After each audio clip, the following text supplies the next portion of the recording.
We did the bedwood on the patina truck. It's a 64 GMC. I think this will work for anything from 60 to 66.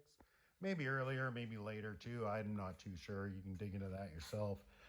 But what I did is I went down to my local hardware store, Rona, Home Depot, Lowe's, whatever. And I picked up some pine. So what I did is I got two pieces of 1x6, and then I got 7 pieces of 1x8. And I brought them back home and I painted them with a 50-50 mix of acetone and trim clad. And it kind of soaks into the wood a little bit better that way. Painted both sides, and then I went on to profiling them. So what I did is I went and I picked up this little router table off of Facebook Marketplace. I think I paid 25 bucks for it.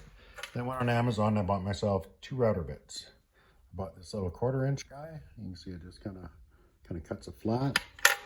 And then I picked up this 5/8, and same thing. It just cuts a flat notch, right? So first thing I did was I used the 5/8 and I cut it 9/16 wide and then 1/8 of an inch deep.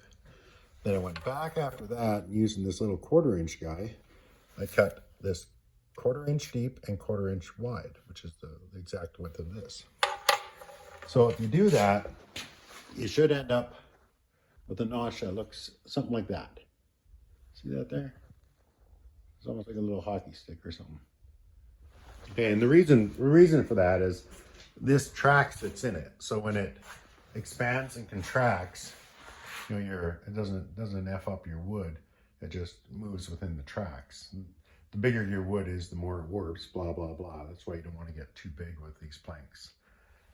Anyway, so once that was done, I started working in the center and working my way out. We put the 2 center ones in, and then the ones beside it, and then the ones beside that, and those ones bolt all the way through to the frame. You can see that there. And I think they measure out at 2 1/4 inches out from that bolt there. It was straight across all the way. So that's these 2, or sorry, these 3. There's another one down there. And then I did 2 up there.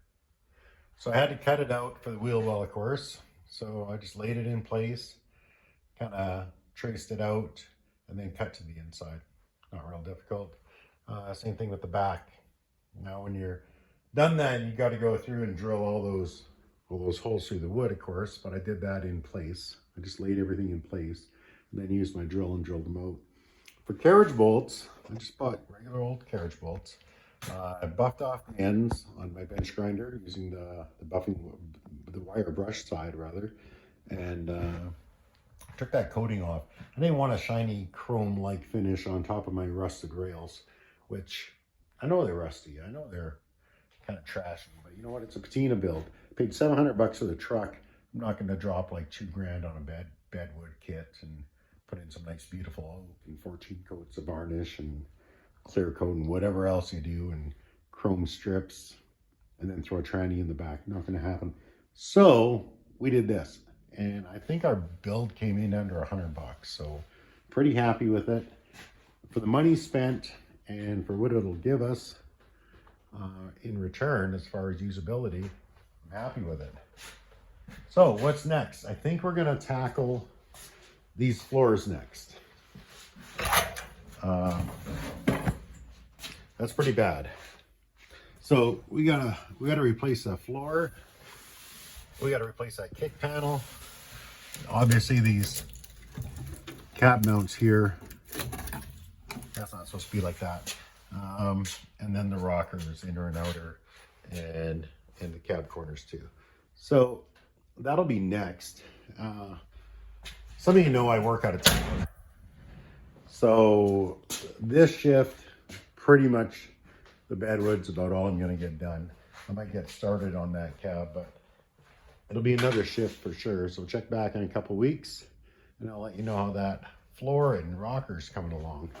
And I'll make a little video on that as well. All right, thanks for tuning in. Talk to you later.